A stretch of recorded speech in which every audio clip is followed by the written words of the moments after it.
오순절 마가의 다락방에서 성령 강림의 역사가 오늘 본문 앞에서 일어났지 않습니까?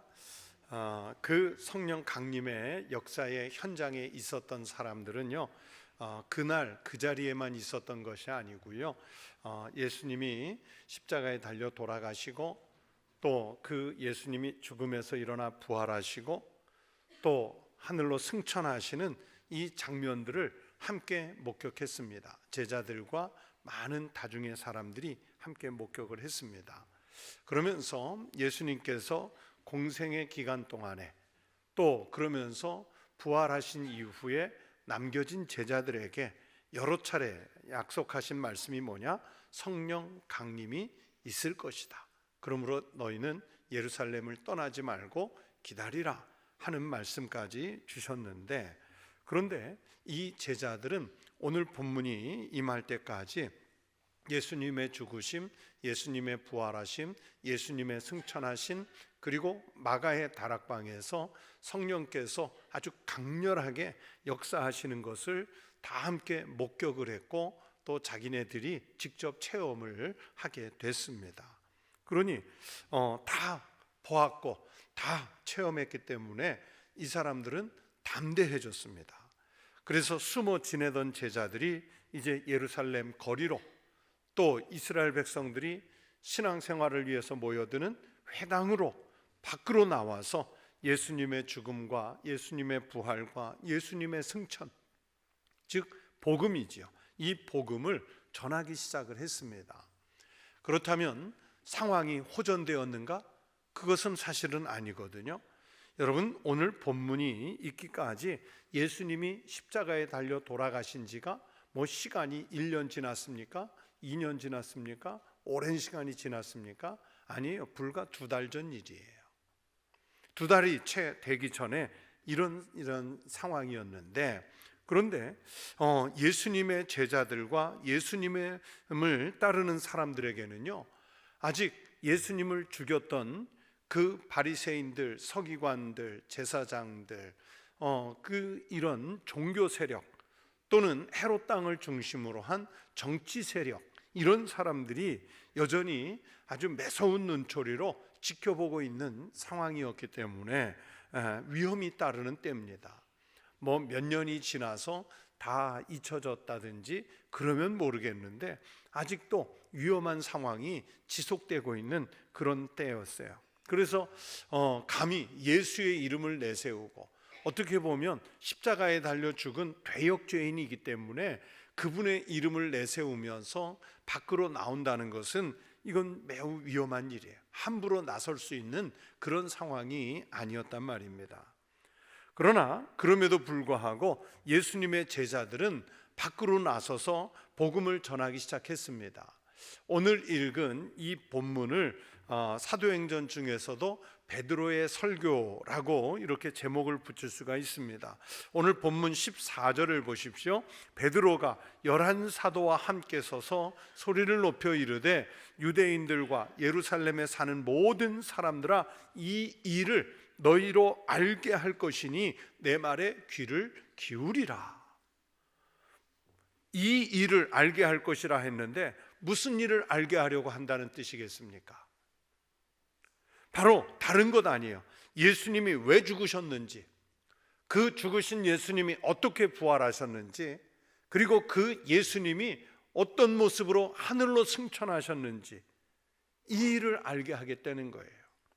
즉 여러분에게 복음을 알려줄 테니 내가 전하는 말씀에 귀를 기울여 들으십시오 하고 회중들 가운데 나가서 담대하게 지금 외치기 시작을 했습니다. 그런데 이 일은 어느 날 갑자기 일어난 것이 아니라 사실은 생각해 보니까 선지자 요엘 때부터 약속하신 성령의 역사가 우리들에게 실제로 일어났고, 우리는 지금 그 힘에 힘입어서 우리는 여러분에게 복음을 전합니다 하는 것을 베드로가 많은 사람들이 알아들을 수 있도록 길거리에 나서서 외치기 시작을 한 거예요. 그래서 그 베드로의 설교를 이제 이렇게 진행해 가는 과정인데, 먼저 본문의 앞부분인 14절부터 21절까지는 이제 베드로가 행한 오순절 설교의 핵심이라 볼 수 있어요. 이 대목에서 예수님이 없는 상태에서 베드로가 공식적으로 목회자로서, 전도자로서 하기 시작하는 첫 설교입니다. 그렇잖아요. 첫 설교잖아요. 사실 이 말씀을 읽을 때 베드로의 심정을 헤아려 봤어요. 어떻게 보면 목회자로, 복음 전도자로 처음 나서서 하는 설교인데 얼마나 두려웠을까. 말씀드렸잖아요. 상황도 지금 좋은 게 아니에요. 언제 어디에서 위험이 닥쳐올지 모르는, 실제로 사도행전 4장에 가면 체포되잖아요. 복음을 전하는 것 때문에 체포가 또 되는데, 교역자로서, 설교자로서 첫 설교하려고 강단에 섰을 때 얼마나 떨렸을까. 저도 목회만 한 2년 했어요. 오래 했죠. 여러분 중에는 아마 예수 믿은 지가 30년 안 된 분도 많은데, 저는 84년부터 교역자 생활을 시작을 했고 목사만 30 몇 년째 하고 있는데요. 그런데 강단에 올라갈 때마다 떨려요. 여러분이 이 말을 믿어도 되고 안 믿어도 되는데 정말 떨려요. 예전에 박조준 목사님이 저희 청년 때 설교 중에 그러셨어요. 강단에 올라가가지고 야구 선수가 타율 3할이면 성공하는 것처럼 내가 10번 설교해가지고 3번 설교를 성공하고 내려오면 그 사람은 성공한 목회자다. 그래서 제가 아래서 청년 때 그 설교를 들으면서 무슨 말씀을 저렇게, 박조준 목사님 설교하는 거 들으면 항상 편안하게 하시는 것 같고 잘하시는 것 같고 늘 은혜롭게 하시는 것 같은데, 그러면서 10번 중에 10번 다 잘하시는 것 같은데 왜 저렇게 겸손한 척 하시는 건가 보다, 그렇게 생각했는데, 제가 실제로 강단에 서서 목회자가 돼 보니까 몇십 년이 지났는데도요 그 말씀이 이해가 돼요. 그래서 그날 설교한 것을 제가 꼭 리뷰를 하거든요. 다시 오늘 설교 어떻게 했는지 제가 한 설교를 다 다시 영상으로 봅니다. 그런데 늘 그냥 전혀 조금도 빈말이 아니라 저기서 왜 저 말을 했을까? 여기선 그 말을 좀 더 했어야 되는데, 저기서 좀 더 강하게 얘기했어야 되는데, 여기서는 왜 쓸데없이 소리를 질렀을까? 매주 후회를 해요. 정말이에요. 매주 후회를 해요. 떨려요. 여러분이 볼 때는 안 떨리는 것 같은데 진짜 떨려요. 그거를 제일 잘 아는 사람이 제 아내잖아요. 오늘 떨렸나 보라고 그러면서 말이 엉켰다고, 그건 아는 거예요. 그건 가까이에 있는 사람만 아는 거예요. 그런데 상황이 좋은, 제가 지금 여기서 설교한다고 누가 잡으러 오나요? 청원경찰서에서 복음 전하지 말라고 저 붙잡으러 오나요? 혹시 여기에 첩자 숨어 있으세요? 그런데 실제로 처음 담임 나간 홍콩에서는 홍콩 경찰이, 그때 이제 막 중국으로 넘어갔을 때잖아요. 어느 날은 정복을 입고 어느 날은 사복을 입고 담당 경찰이 있었어요.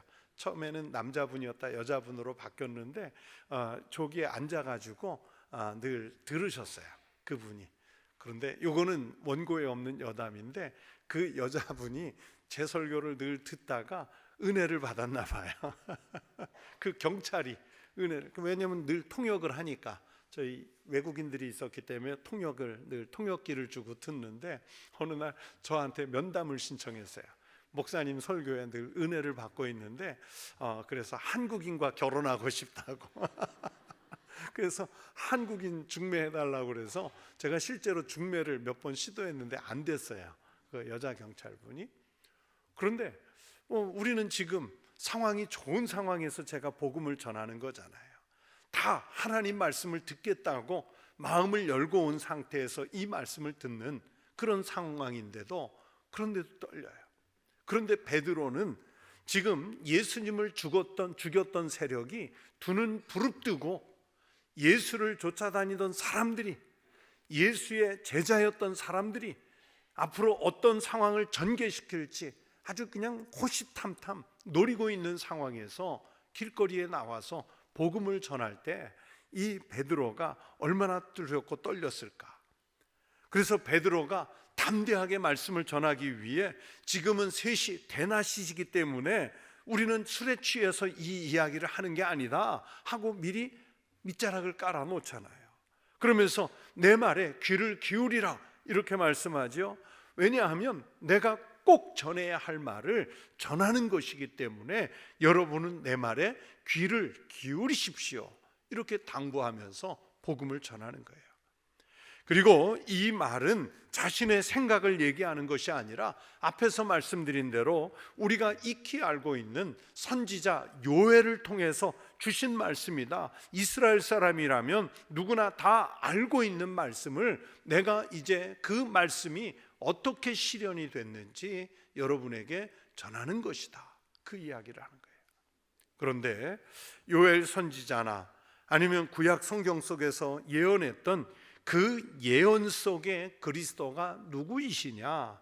요엘은요 이렇게 말씀했거든요. 누구든지 주의 이름을 부르는 자는 구원을 받으리라 하셨는데, 요엘 선지자가 말씀했던 우리가 불러야 할 그 주가 누구시냐? 바로 당신들도 이미 소문들어 알고 있는 예수 그리스도. 예수 그리스도, 그분이 선지자 요엘이 예언했던 우리가 불러야 할 주님의 이름이시다, 그 이야기를 하는 거예요. 그래서 우리가 전하는 내용은 무엇이냐? 다른 것이 아니라 오직 예수 그리스도만 전한다는 거예요. 여러분, 제가 하나님 말씀을 전하는 중에 어떤 예화를 얘기할 때도 있고요, 또 어느 때는 학문적인 이야기를 할 때도 있고요, 말씀을 위해서 철학을 인용할 때도 있고요, 아니면 경제학 자료를 여러분에게 제시할 때도 있고, 아니면 말씀을 읽다가 제가 받은 느낌, 이런 것들을 얘기할 수가 있어요. 그렇다고 해서 제가 여러분에게 어떤 학문을 강의합니까? 철학을 강의합니까? 아니면 여러분이 앞으로 잘 먹고 잘 살기 위해서는 최소한 이런 경제적 지식은 좀 알고 계셨으면 좋겠습니다 해서 제가 어떤 경제학을 얘기하고 싶어서 그 이야기를 할까요? 아니잖아요. 그것은 다 하나에 집중이 되는 겁니다.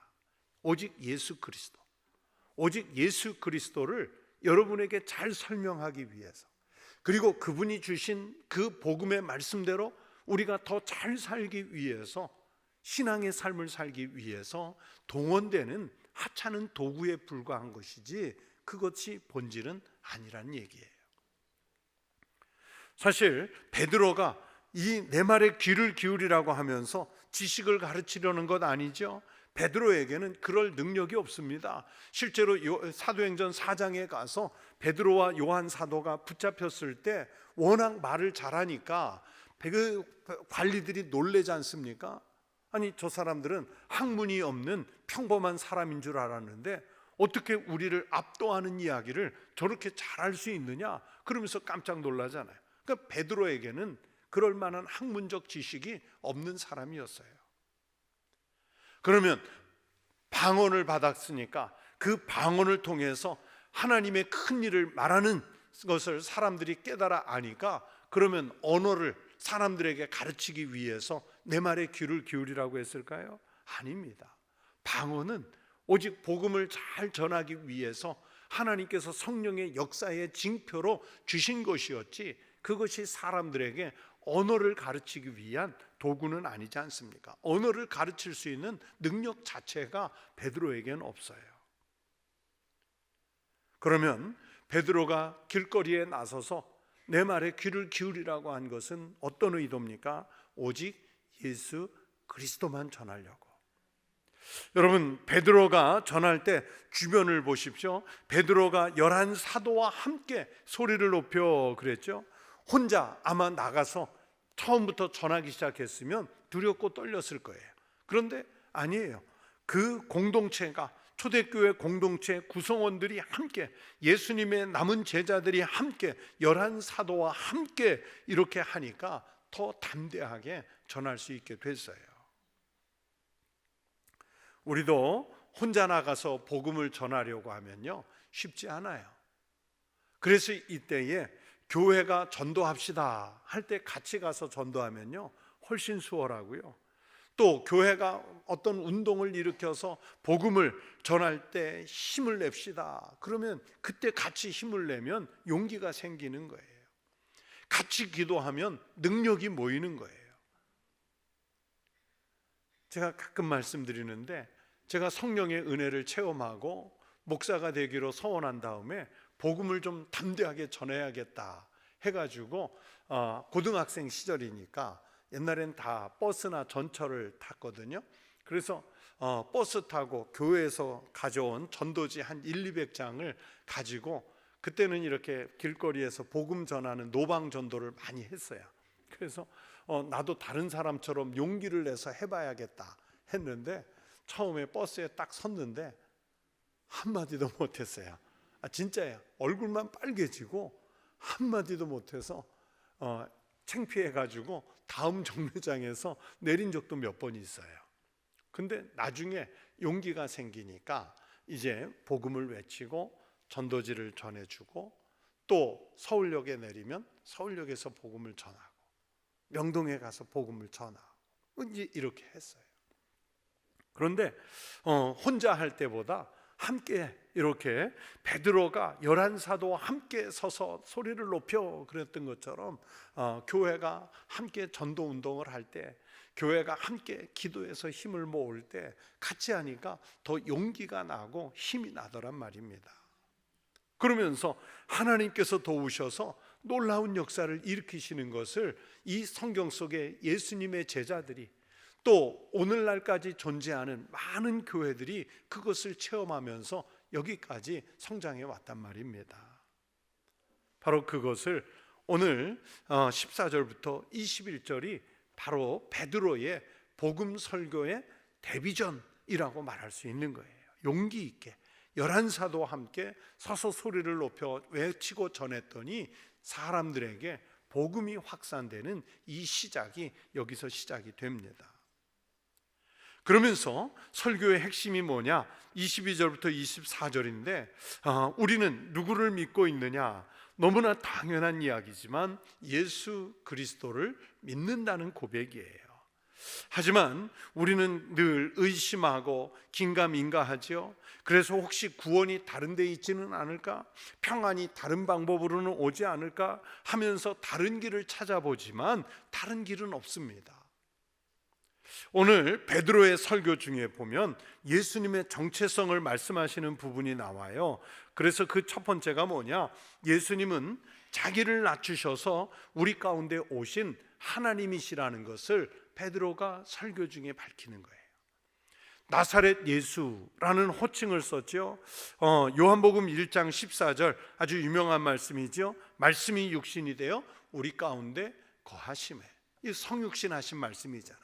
말씀이 우리와 똑같은 몸을 입고 우리 가운데 찾아오신 성육신 하신 하나님. 그런데 그 말씀이 육신이 되어 우리 가운데 오신 하나님은 하늘의 보좌를 버리고 오신 게 버리고 오신 거예요. 그래서 빌립보서 2장 5절 이하의 말씀에 보면 하나님과 동등됨을 취할 것으로 여기지 아니하시고 오히려 자기를 비워 종의 형체를 가지사. 그래서 베드로 사도가 설교 중에 나사렛으로 오셨다 해서 나사렛 예수라고 호칭한 것은 뭐냐면, 나사렛으로 오셨다는 것은요, 그 당시 유대인들의 사회에서는 어디냐? 바로 비천한 지역으로 오셨다는 것을 뜻하는 거예요. 그래서 요한복음 1장 46절에 보면 나다나엘이라는 사람이 그러잖아요. 나사렛에서 무슨 선한 것이 나겠느냐. 이게 사람들의 정서란 말이에요. 나사렛이라는 동네를 아주 우습게 하는 거예요. 거기에 무슨 특별한 사람, 거기에서 무슨 선지자, 거기에서 이 나라의 무슨 리더, 지도자가 될 만한 사람들이 날 만한 동네냐? 그렇지 않지 않다. 그것을 이 나다나엘이 처음에 이야기했어요. 그런데 베드로 사도가 예수님이 나사렛 예수로 오셨다는 얘기는 우리와 같은 성정을 입고 오셨기 때문에, 그랬기 때문에 나를 품으실 수 있었고, 그랬기 때문에 나를 위해서 십자가에서 죽으실 수 있었다 하는 그 상징성을 이 나사렛 예수, 자기를 낮추셔서 우리 가운데 직접 찾아오시는 예수님을 설교 중에 회중들에게 그렇게 묘사를 한 거예요. 이게 예수님의 정체성이죠. 그 예수님이 오셔서 세월만 죽인 것이 아니라 두 번째는 우리를 위한 삶을 사셨다고 말씀하죠. 요한복음 3장 16절에 우리가 익히 아는 말씀이 있지 않습니까? 하나님이 세상을 이처럼 어떻게 해요? 사랑하사. 하나님이 세상을 정말로 사랑하셔서 오신 거예요. 우리를 직접 육신을 입고 찾아오실 때는 우리에게 군림하시기 위해서가 아니라 사랑의 하나님으로 오신다는 것을 말씀하는 거죠. 그래서 사랑하는 우리를 위해서라면 모든 것을 하실 수 있는 하나님, 자기의 하늘의 영광도 버리고 종의 형체를 가져서 사람의 육신을 입고 우리 가운데 찾아오시는 이 모든 것을 하시는 하나님, 그러면서도 공생의 기간 동안에 메시아의 본 모습으로서 권능도 행하시고 기사도 행하시고 표적도 우리 가운데 베풀어 주시고 하나님 나라가 어떤지 가르쳐도 주시는 그 예수님은 결국 우리를 위해서 삶을 사셨다는 것을 베드로 사도가 말씀하는 거예요. 우리를 치료하고 우리를 회복시키기 위해서 그렇게 하셨고, 그렇게 하시는 가장 결정적인 게 뭐냐? 십자가를 지셨다는 사실이에요. 십자가를 지셨다. 그래서 그 십자가를 지신 것은 바로 세 번째, 우리 죄를 지시고 우리 죄를 위해서 죽으셨다는 사실이죠. 그런데 예수님이 십자가에서 달려 고통을 겪고 죽으시는 그 과정이 정당한 법 절차에 의해서 그렇게 됐느냐? 아니에요. 정당한 재판 절차에 의해서 정당한 공권력으로 죽은 것이 아니죠. 23절에 베드로가 그렇게 설교하잖아요. 법 없는 자들의 손을 빌려. 다시 말하면 착하지 않은 아주 악한 범법자들의 손을 빌려서 예수님을 죽였어요. 사실은 보세요. 예수님 십자가에 달리시는 그 과정에 십자가에서 누군가를 사형할 수 있는 권한이 바리새인들에게, 서기관들에게, 또는 율법사들에게, 아니면 사두개인들에게 있었나요? 없었잖아요. 오직 속주 식민지에서 사형의 권한은 누구에게만 있습니까? 총독에게만 있어요. 빌라도에게만. 그런데 빌라도는 예수님을 죽이려고 했나요? 안 그랬나요? 안 그랬잖아요. 그런데도 자기가 결정할 수 있는 법을 위반하고 그 예수님의 사형 권한을 바리새인들에게, 공의회에 그냥 넘겨버려요. 그러면서 그 사람들은 자기네 권한도 없는데 예수님을 십자가에 달아요. 다시 말하면 예수님이 빌라도가 묵인해 준 상태에서 죽으시는 이 과정은 어떻게 보면 법으로 절차를 마치 밟은 것 같지만은 내용상으로 보면 서로 그냥 미루다가 그렇게 해서 그 법 없는 자들의 손이 돼서 예수님을 죽였다는 거예요. 그런데요, 예수님이 그 십자가에 달려서 법 없는 자들에 의해서 그렇게 처형을 당할 때, 여러분, 원래 정작 십자가에서 달릴 사람은 누구였느냐? 바로 우리들이에요. 지금 베드로의 설교를 듣고 있는 회중 여러분, 바로 당신들입니다. 그 얘기를 하는 거예요. 그런데 우리를 대신해서 나사렛 예수, 그분이 인간의 몸을 입고 오신 하나님으로서 십자가에 달리셨다. 그래서 이것을 속량 혹은 대속이라고 그러죠.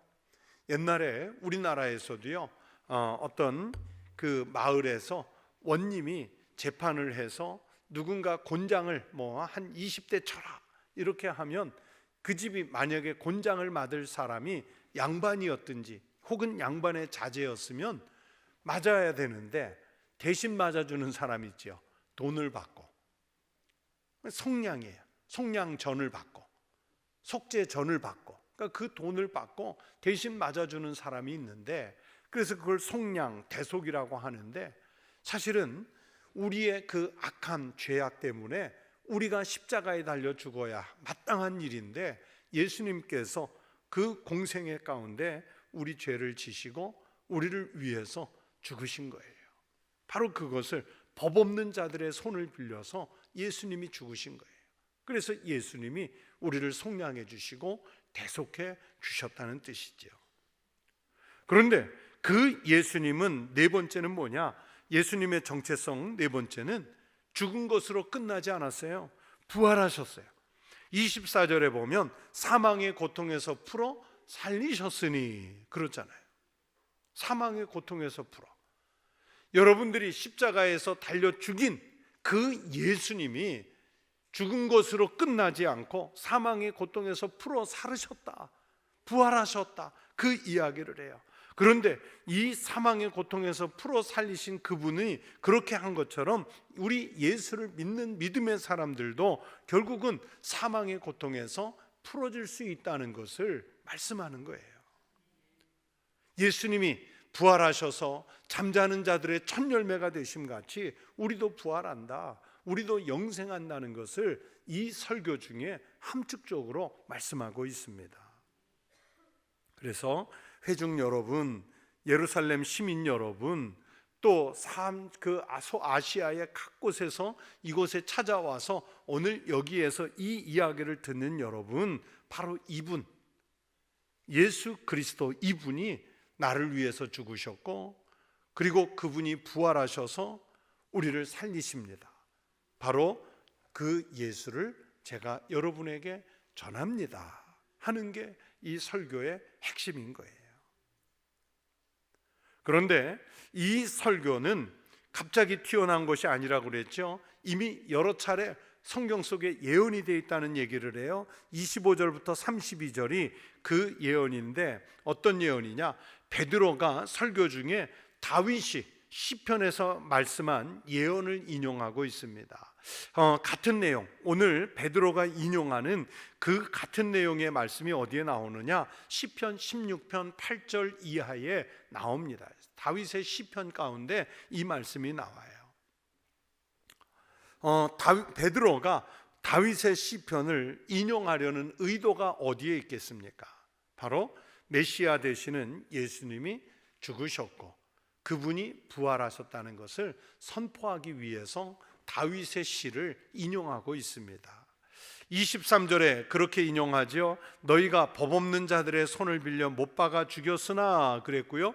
24절에서는 하나님께서 그를 사망의 고통에서 풀어 살리셨으니 이는 그가 사망에 매여 있을 수 없었음이라, 이렇게 말씀해요. 그런데 바로 이 23절, 바로 이 24절, 그 예수님의 죽으심과 예수님의 부활의 성취를 다윗이 예언했다는 거예요. 31절에 이렇게 말씀하죠. 미리 본고로 그리스도의 부활을 말하되 말씀했고요. 32절에서 이 예수를 하나님이 살리신지라 우리가 다 이 일의 증인이로다.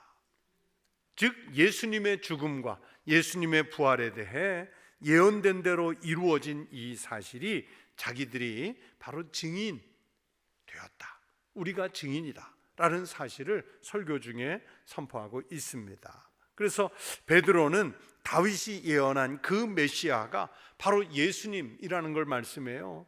그래서 다윗의 예언이 실현된 것을 밝히는 이 본문이 어디냐? 33절부터 36절인데 이 33절부터 36절은 신학적으로 아주 중요한 기독론 중심의, 즉 예수 그리스도 중심의 삼위일체론이라고 그래요. 이 33절에서 36절에 보면 삼위일체론이라고 그랬죠. 성부, 성자, 성령 모두 등장하시면서 이 관계가 설명이 되는데, 그래서 33절에 보면 이렇게 말씀하죠. 하나님이 성부죠. 오른손으로 예수를 높이시며 성자지요, 그가 약속하신 성령님이시지요, 아버지께 받아서 너희가 보고 듣는 이것을 부어주셨느니라. 자, 이 33절의 말씀 속에서 성령은 누구냐? 바로 하나님 아버지의 영이시잖아요. 그러면서 동시에 우리 예수 그리스도, 그분의 영이시잖아요. 그런데 그 관계가 어떻게 되느냐? 예수님께서 아버지로부터 받아서 약속대로 성도들에게 주시는 거예요. 성도들에게. 그리고 이 믿음, 예수 그리스도를 믿음으로 고백하는 사람들에게 마가의 다락방에서 약속대로 부어주셨잖아요. 그러니까 성부와 성자와 성령이 함께 유기적으로 같이 일하시는 거예요. 같이 역사하시는 거예요.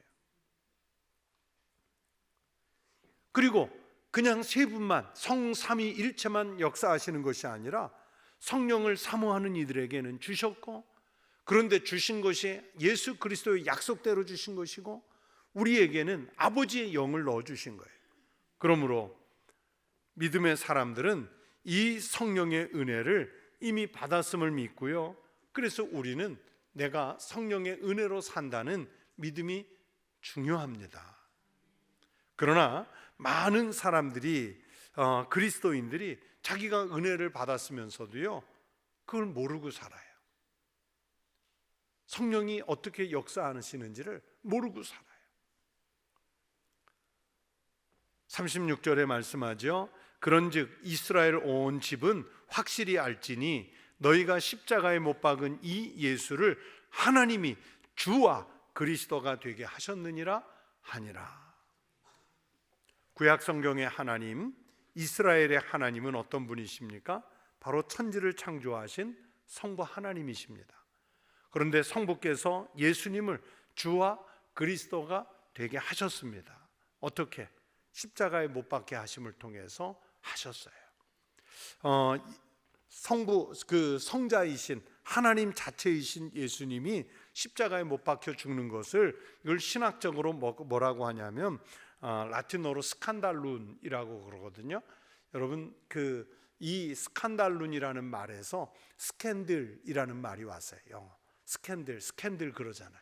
어떤 영화 배우가 스캔들 났다, 뭐 정치인이 스캔들 났다, 그런 얘기 하잖아요. 이 스캔들이라는 말이 무슨 뜻이냐면, 스칸달룬이 파문 일으키다, 파장을 일으키다, 그런 뜻이에요. 그런데 지금 어떤 상황이냐? 예수 그리스도께서 죽으신 것이 파장을 일으키는 거예요. 스칸달룬. 예수 그리스도께서 죽으심이 파문을 일으키는 거예요. 스칸달룬. 바로 이 스칸달룬의 과정을 통해서 그리스도가 되게 하시는 거예요. 그리스도가 죽으셨으나 어떻게 되셨어요? 사셨어요. 십자가를 지셨으나 십자가가 죽음의 형틀이 아니라 생명이 되게 하셨어요. 그래서 이것을 또 신학적으로 역설, 패러독스라고 그래요. 아니, 죽었으면 죽은 것으로 끝나야지 죽음이 생명이 되고요, 고통의 그 형틀이 생명의 틀이 되고요, 이 역설이 일어나는 거예요. 그러니까 십자가를 져야만 부활이 있는 거예요. 죽어야만 살아날 수 있는 거예요. 내려가야만 올라갈 수 있는 거예요. 낮아져야 하나님 나라에서 높아지는 거예요. 이게 역설이에요. 역설. 여러분, 이스라엘 사람들이 메시아의 표상으로 삼은 대표적인 인물이 다윗이잖아요. 다윗. 그런데 그 다윗조차도 시편 110편 1절에서 뭐라고 하느냐? 장차 오실 그리스도를 주라고 그랬어요. 여호와께서 내 주에게 말씀하시기를 내가 내 원수들로 내 발판이 되게 하기까지 너는 내 오른쪽에 앉아 있으라 하셨도다. 여러분, 성경의 무수한 예언이 뭡니까? 다윗의 혈통 가운데서 메시아 그리스도가 오신다는 예언이잖아요. 그러면 다윗은요, 메시아가 자기의 혈통, 메시아가 자기의 후손으로 오실 것을 알았는데도 우리는 대수를 따져보면 손자의 손자의 손자뻘이잖아. 그런데도 그분을 뭐라 그래요? 여호와께서 내 주에게 말씀하시기를, 그렇게 얘기하잖아요. 자기 후손으로 오신다고 그래서 후손으로만 여기지 않았고요, 여호와께서 보내시는 내 주라고 호칭을 해요. 그 다윗이 볼 때 하나님이 직접 오시는 거예요. 그런데 베드로는 오늘 설교를 통해서 바로 예수님이 다윗이 자기의 후손으로 오셔서 내 주라고 불렀던 그분이 예수 그리스도시고, 다윗이 주님이라고 불렀던 그분이 오셨습니다.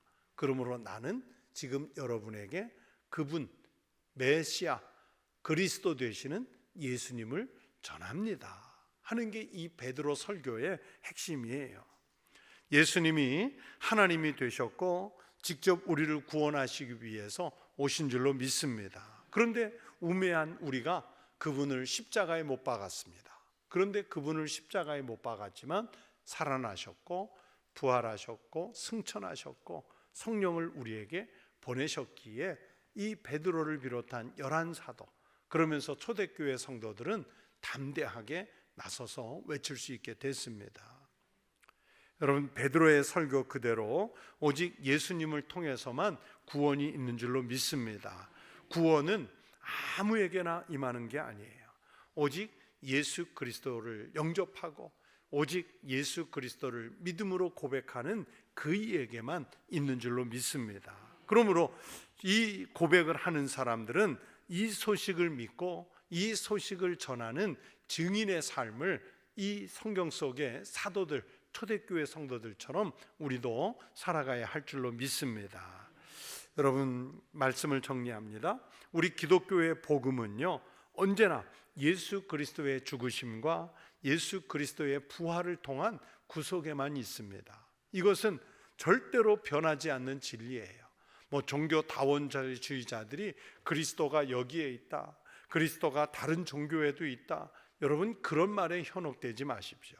우리에게 변하지 않는 진리는 오직 예수 그리스도의 죽음, 예수 그리스도의 부활에게만 오직 복음이 있습니다. 그래서 바울은 이렇게 죽음과 부활이 구원의 절대적인 상관관계에 있다고 말씀합니다. 로마서 10장 9절에 이렇게 말씀해요.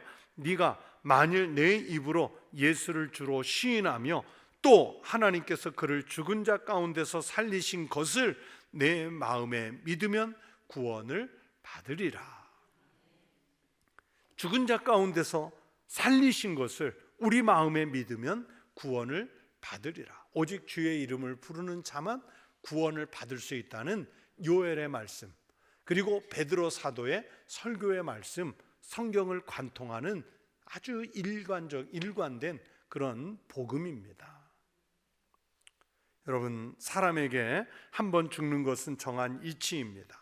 그러나 우리 성도는 성령의 역사로 영원한 부활의 영광에 참여하는 믿음을 갖게 된 사람들입니다. 그러므로 우리 성도들이 성령의 인도하심에 의지해서 주님의 죽음과 부활, 이 믿음 잃지 말고 잘 지켜서 구원을 받는 믿음의 성도들이 되시길 축원합니다. 그래서 이 땅에서는 죽을 수밖에 없는 연약한 인생이지만 하나님 나라에서는 상급의 생명을 받는, 부활로 영생을 얻는 믿음의 삶을 살아가시기를 우리 주의 이름으로 축원합니다. 기도하겠습니다.